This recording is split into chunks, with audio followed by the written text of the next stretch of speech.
we were just talking yesterday. You mentioned to me in relation to your work around parental alienation, you mentioned a focus being placed now on the whole aspect of shared parenting. Yes, that's right. The organization that I'm involved in, Alienated Children First, just have made a decision to do a petition on shared parenting, an online one. The idea behind it is that the basis that starts most conflicts in court is around access and contact. And the idea was that if both parents had automatic rights to access and contact, which would be obligated through shared parenting, that this would remove one of the first problems that causes conflict in a relationship, which can lead on to parental alienation later in the situation. So the reason we got talking about this, Paul, is my previous involvement with shared parenting during custody and parental equality. I think maybe it might be just useful just to identify the issue of parental alienation, just contextualize that just initially, I suppose. Well, what is it? Where does it play out? And right. Where does it stand in terms of public awareness and all that? Okay. It was first mentioned in the Dáil in 1999 on I think it was a debate about, it was the Hague Convention. And since then, it's never been addressed. There have been various organizations like yourself and like Parental Equality Ireland and Amen now, Men's Aid, who raised it, but it never really got into the public arena or into legislation. So what do you define as, what's defined? What do you people define as parental alienation? When does it take place? Basically, the common wording of it will be it's when one parent, after a relationship breakdown, or can be even before the relationship breakdown, poisons the child's mind to either be terrified, scared, or hate to an extreme level. The non-custodial, usually the non-custodial parent, and then the alienating parent who creates that strategy goes on then to break up the relationship between the child and that parent.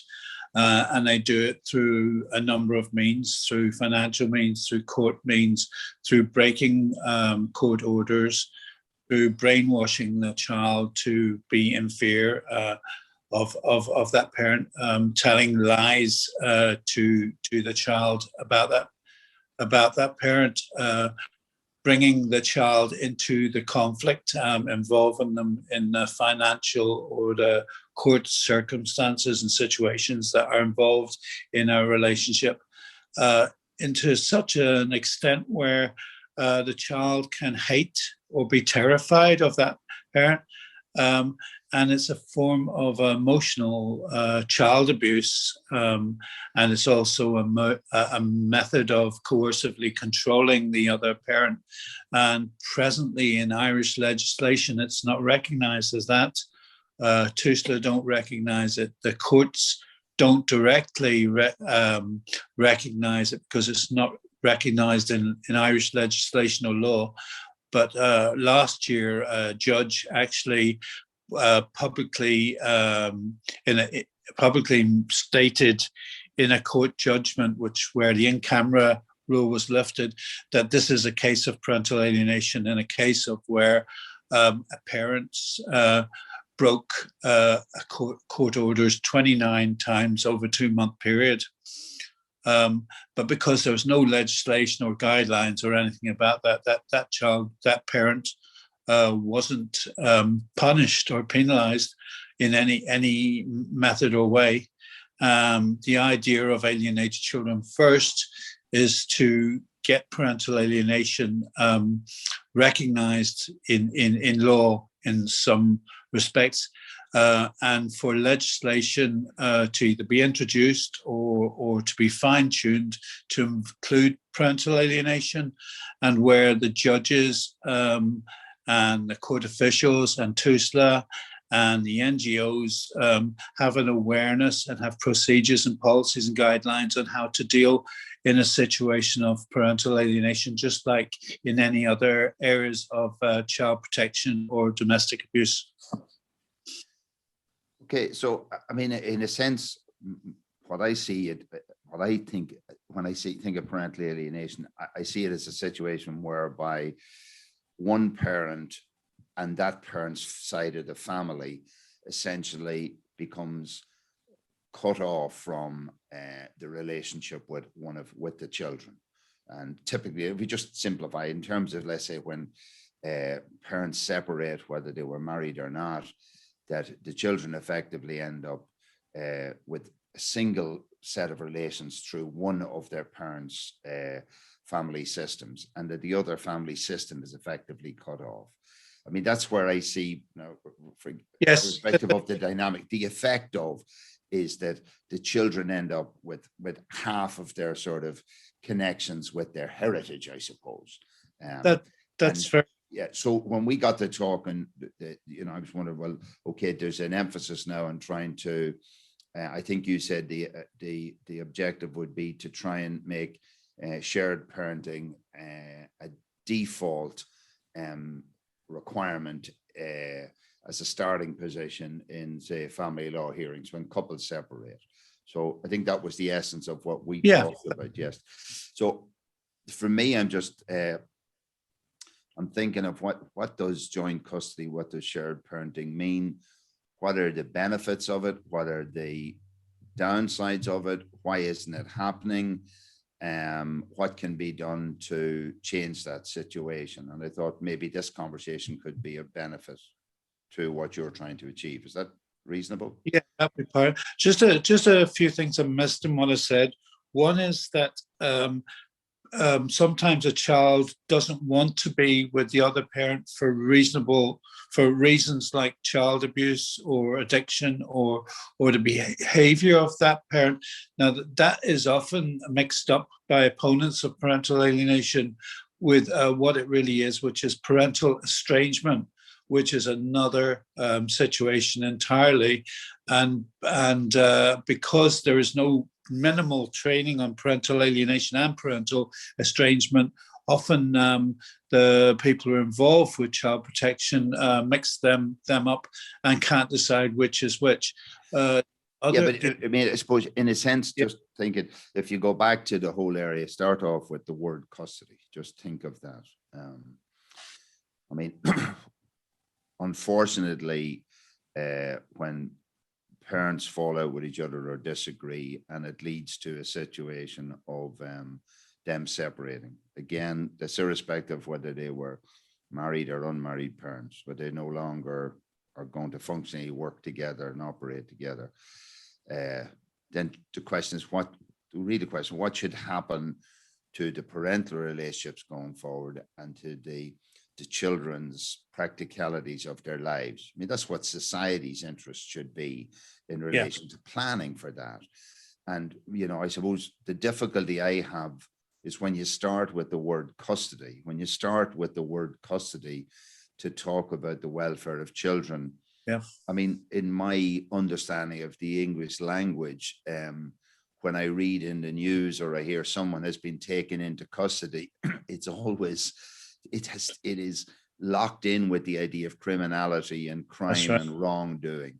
So I think I'm not sure, I'm just trying to remember the Irish word, but I think it might be cuideacht. I think I can't just remember it in my mind, but I think that the word used in Irish in relation to those laws is quite inoffensive compared to the word custody. Maybe we must look that up again, but Caevness agus Codjak, I think, is to do with the Guardianship of Children Act 1966 or something. because guardianship is a lot more positive in image, for example, Yeah. on custody. Guardianship is, you know, being there as a guardian angel, the imagery we all had of angels and somebody caring for you. Custody to me brings into the mind the idea of criminality and handcuffs and the guards and everything else. So it's not a great starting position. So now if we start with the idea of custody, and the other thing is when you take custody of something, it's you have ownership. It's about, I'm putting, you know, I have custody of this. I own this, ownership, custody. And again, I think these are particularly bad starting positions for people who are already in conflict. So most of these situations about separation and say parental alienation don't start from positions where parents are getting on with each other. They have a lot of mutual respect. They're cooperating with each other. That's not the norm. The second thing is the point you made there.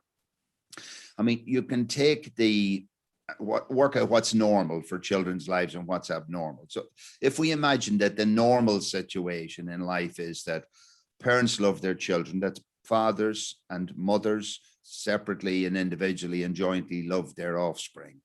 And in general, children love their parents. Now, that doesn't mean that through the childhood and all the rest, there's lots of difficulties in as children grow up and all the rest. But in the norm, we're not talking about extreme situations of sexual or physical abuse or emotional damage, etc. We're not talking about that. And yes, as you said, these various groups of people who would be not in favor of shared parenting, etc., tend constantly to pick on those aberrations from the norm and try and say, well, this is the reason we shouldn't do this, or this is the reason we shouldn't. So again, I keep asking myself, we're using language like custody, which is around ownership. We're highlighting on the smaller minority of cases which everybody would agree that children should not be exposed to violent or dangerous scenarios. However, you just say, I keep asking myself, what's the incentive for someone to look at the minority rather than the majority? Okay, what's the incentive of those for the reasons for doing that? So going back into the word sole custody or joint custody, it's interesting that as far back as 1988, 89, the word custody, most of the Irish law was based on the Guardianship of Children's Act 1966.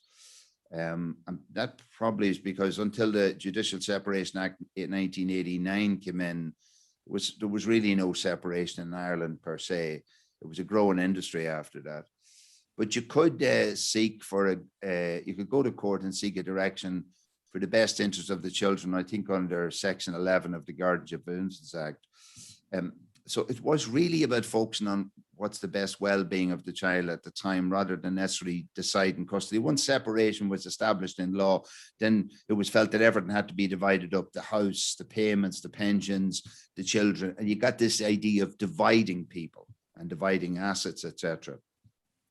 But certainly, in my experience, when I got into this space in 1988, let's say, and I, in a process of separation with two very young children who were 18 months and 2.5 years of age, it's interesting looking at the culture of the time.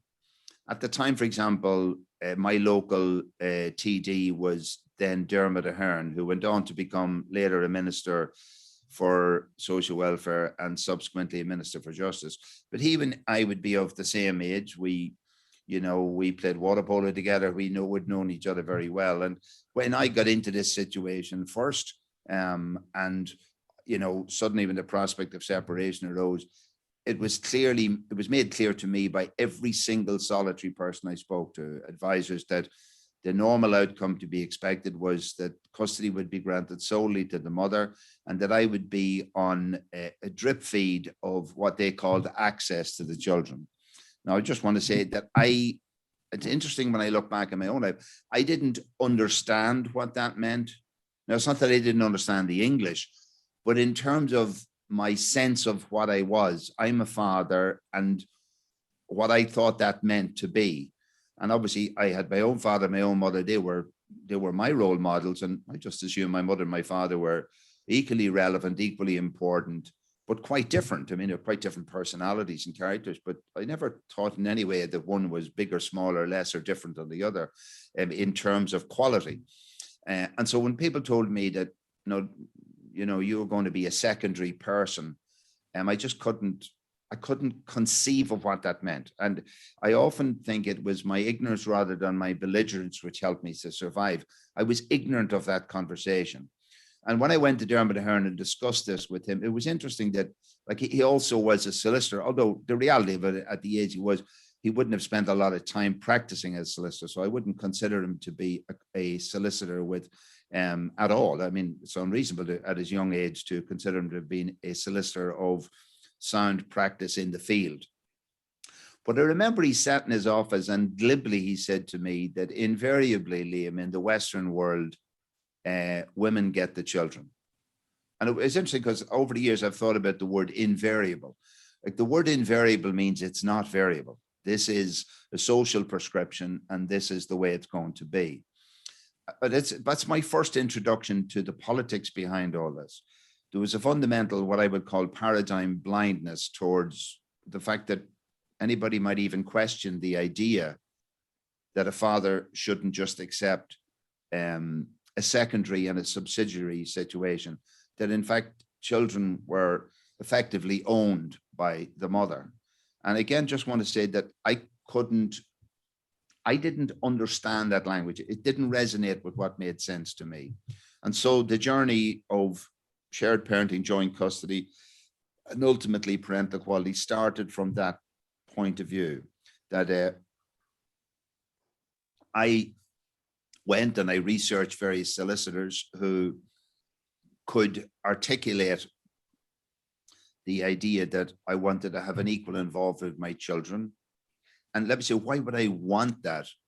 It's not so much I wanted, look, I was equally responsible for creating these children.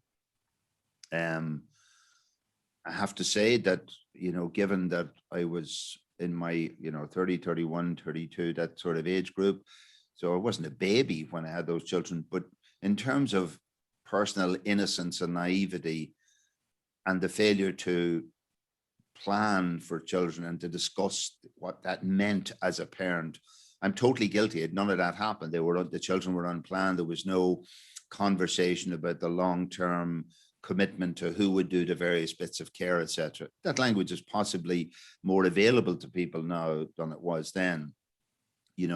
My parents, I presume the children came from God in their view and they accepted whatever came along. I was another generation or two further down the road where, okay, you had you could choose to use contraception and all of that. Although again, I knew very little. I understood very little about that. Just want to say I understood. And it's not that I was irresponsible. I was ignorant of a lot of that conversation. But there's no question that when I became a father, I just presumed that I was in the game long term. I mean, these were magical kids and they were the focus of my center of my existence. So the idea of that I would either want to alleviate myself of that either responsibility or that opportunity, I just couldn't understand it. And I have to say that every single solitary professional person that I talked to in 1989, 88, 89, 90, every single one of them were embedded in the paradigm of mother has sole custody.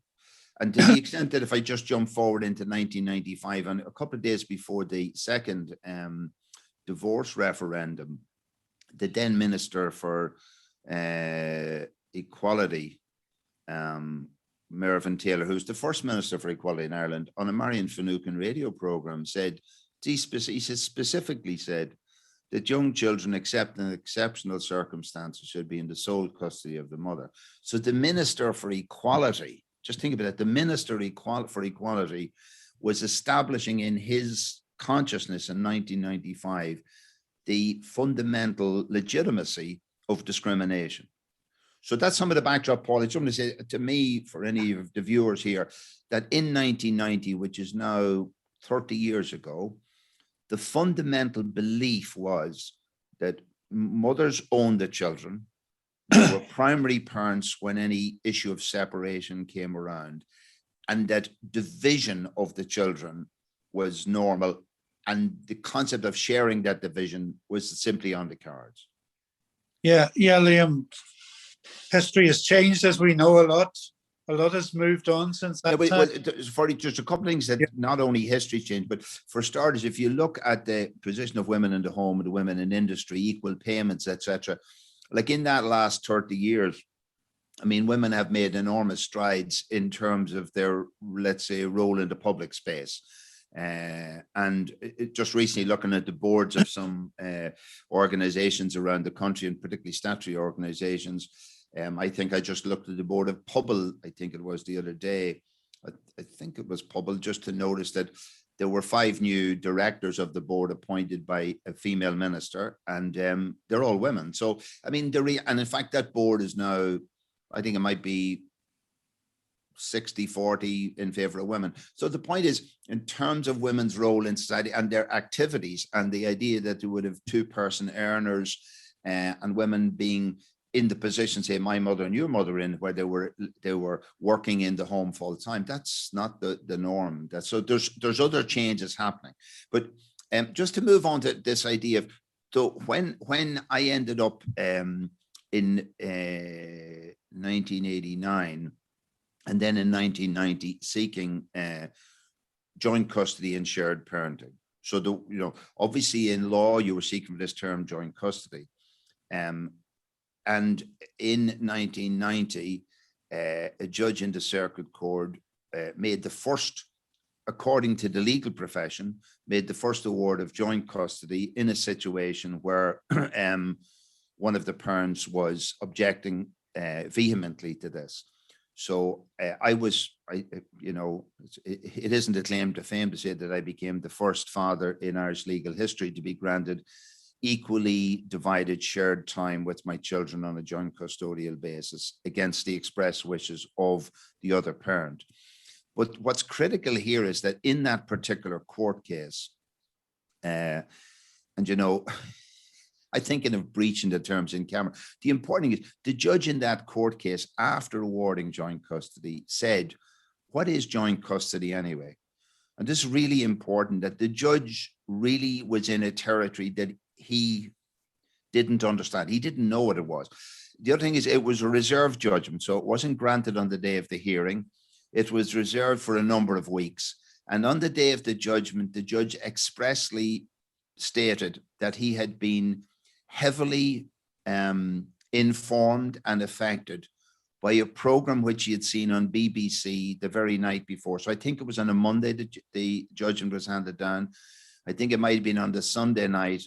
He had watched a program on BBC called The Heart of the Matter, in which Joan Bakewell presented, which was a famous program over a length of time.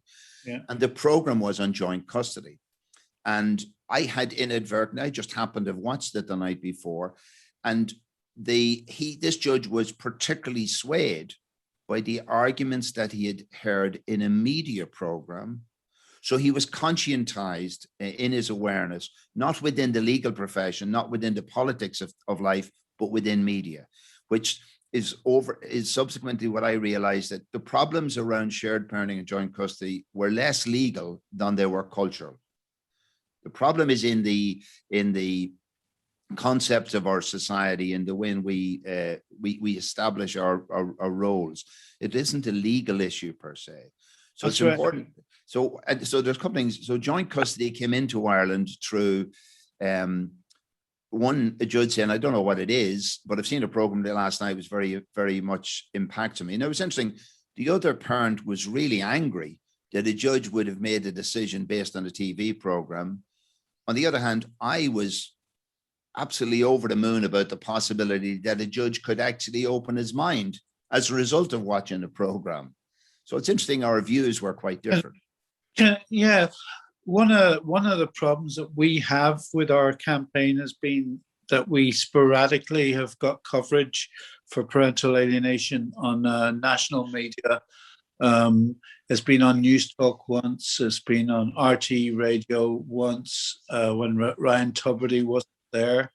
It's been in the Irish Times on a number of occasions and the Irish Examiner on a number of occasions, but there's been no kind of follow up to it.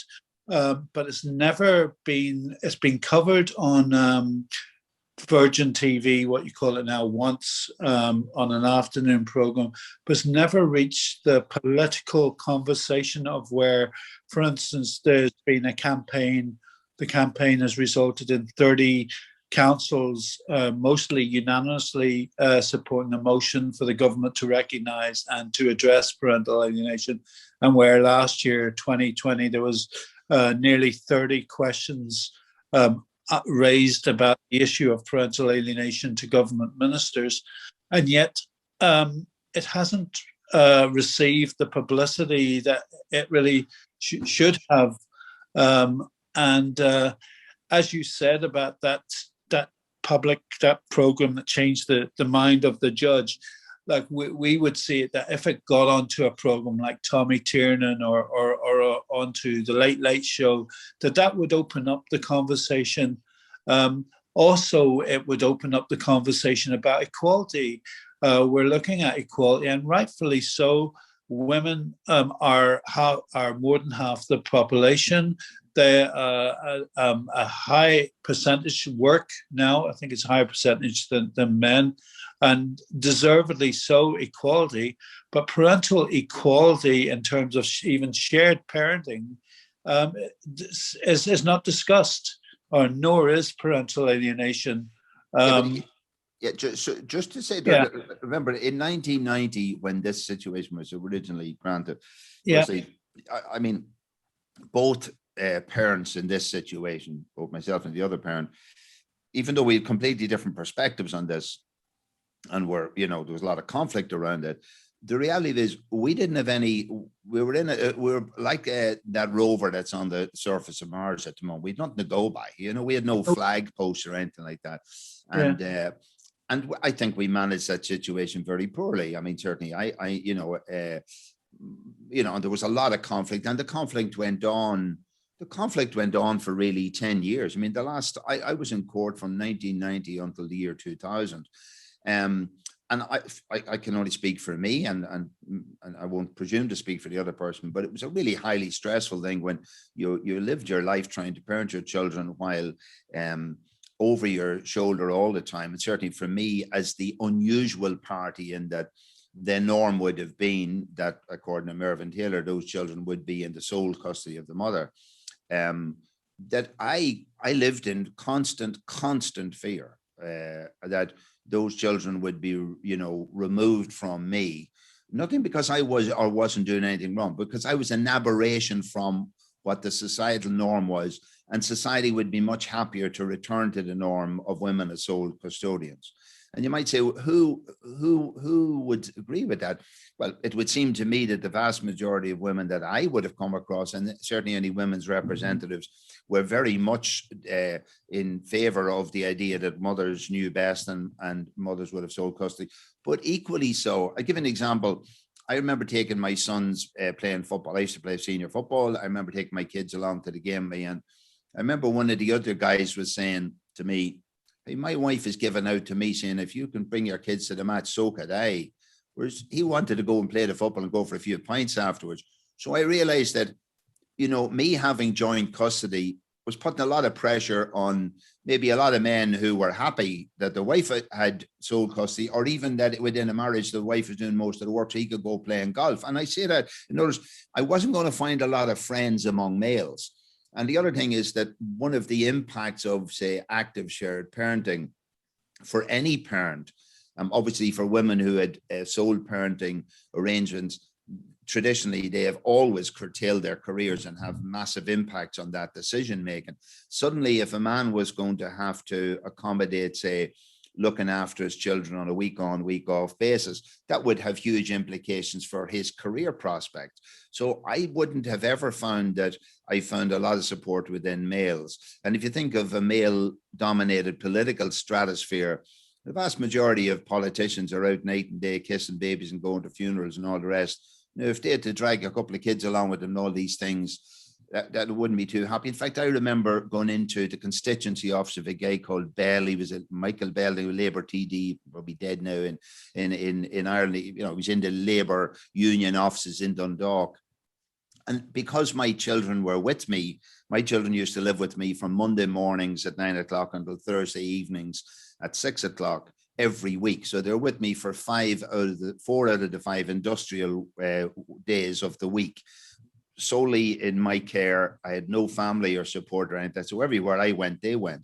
And I brought them down into his constituency office to try and bring this issue of discrimination to his attention. And he was most unhappy that I brought children into his office with me. He castigated me for this. And I said to him, would you have spoken to a woman who brought her children in like this? This is how, this guy was a Labour guy. I mean, it just shows you how out of kilter this fellow was with the idea of discrimination. But in those early days, the other thing is, both what I'm saying is that both parents had no guidance to help them develop positive strategies to co-parent. And there's how to separate out your personal conflicts, how to find common purpose and common. There's no question that I believe both of us had common purpose, that we both loved our kids and we both wanted the best for them. Although I think it's fair to say we probably saw what was best for them radically differently. I think that's the case. But no one was there to help us negotiate a way forward. There was lots of people there who were willing to take sides. And I don't mean family and friends. That's not the point. I'm talking at the professional classes. So if we talk solicitors, if we talk social workers, psychologists, psychiatrists, all that sort of stuff. So for example, at one point I contacted the family support center or whatever in what was called the health board at the time, the family section in there.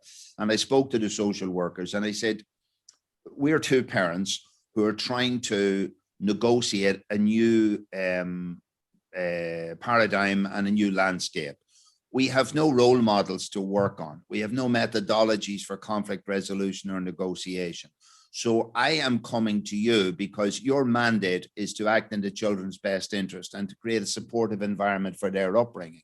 And I'm asking you to commit resources to giving us support in terms of developing a methodology for living our lives in the best interest of our children. And I said, that's what I'd like you to do. And I said, if we were drug addicts, you would be spending endless thousands of pounds on us. You have no problem finding money to throw at us, but we're not drug addicts and we're not criminals. We're just trying to operate shared parenting. Now, the one thing I said is I must insist, however, that if you give us a professional person to work with, this person must have an authenticated and proven evidence that they have the skill sets to work on an equitable basis with people in the shared parenting space. And you might say, why would I have said it? The reason I said it, I had plenty of involvement with social workers, whether they were from the health board or the ISPCC, who acted so incredibly discriminatory in a discriminating way against me and showed complete cognitive dissonance and paradigm blindness into the idea of what a father might actually feel. I've just, so now, and then of course, just to say, no, to finish it off, and the health board had no answer. So they couldn't help us. So if we talk about the situation 30 years later, why is it such a mess? Because no resource was ever spent trying to find a way forward to find a shared parenting solution. There was lots of efforts put into making sure that the problems were, amplified, identified, but nobody ever put effort or money into a solution. Yeah. For either of us, for either of the parents. Yeah, I would agree, and that's how the situation has resulted now, really, where what you have is where what you were saying about the training, evidence-based training and all that, even our family law judges don't have that. Our social workers have no training to do with parental alienation or how to avoid it, or But what's it's even worse than that. I remember yeah, years ago, but there was a young student in Trinity, and she was studying social work or whatever in Trinity. And she was about 19 years of age. And I was talking to her, and I asked her about the composition of her class. And so they did a lot of work in focus groups where there might be 10 students working in a tutorial with a lecturer. Okay. And she said 1 in 10 of the students would be male. So you had 90% of the group were female. So when an issue around this issue of equality and discrimination was likely to arise, I asked her to reflect on what is the likelihood that a male in that group would even be capable of understanding a male narrative or a male perspective. And what's the chances that a male, okay, so maybe I'm talking about me. If I was that age and I was heterosexual, I was attracted to women, the last thing I'd be going into a group of 9 women and trying to piss them off, saying something that was politically incorrect. So what I'm saying, I wrote an article for the Irish Social Workers magazine. It was on the back page of their magazine, which every social worker in the country addressed. And I put the challenge out to the discriminatory approach by them. And I referred to the term same factory, same sausages, that the product of all these third level institutions producing social workers were completely embedded in a discriminatory landscape because it was all feminized. In the same way, I was lecturing in engineering, and I see a lot of engineering is changing now. But yes, it was a male environment, but it was clearly nobody denied that it was a male environment. But everybody was allowing kids' lives to be directed and determined by people who come out of an academic environment, which could only, in fact, wasn't possible to unsee the situation except from a purely feminized perspective. Yeah, it's not only about discrimination, but also there's a situations now where the best liar, the best person who is organized with the allegations will get the custody of the child. And that can work at all levels. It can work with TUSLA if you get the first allegations in. It can work in courts where if you've got more money, you can afford to go to court more. You can afford a better solicitor. But hold on. Yeah, but I think our conversation should distinguish between 2 sections of the reality. One is the law and how it operates in a court. And then we could look at, for example, and then look at culture. And I'm interested in the culture. I mean, deal with that. But give me an example. Very early in my time in parental equality, I met a woman, and she had been cut off from her children. And so it was interesting. It was in another part of the country, and her husband was a well-connected businessman and had the resources and assets to do just what you talked about, to fiddle with the balance of equality in that situation and to take advantage of a situation. So the abuse of law through manipulation isn't the ownership or of one particular sex, men or women. It's really to do with abuse of the system. So it does happen that women and men do it, but culture is something different. I'm saying to you that if there's a particular culture in place, like I just say, take football at the moment. Now I'm a man, I'll talk about football. If you take the offside rule and the VAR, the video audio record that's held in football, basically they run the camera, and if you were offside, you were offside. Everybody knows the rule. And as a result of that, that sets up a certain set of preconditions in people's worlds. But if you have not even a hidden, but a clear pink landscape, which is that mother knows best, mother is a primary parent, children's allowance is paid to women, not to men, and there's no willingness to even consider sharing this.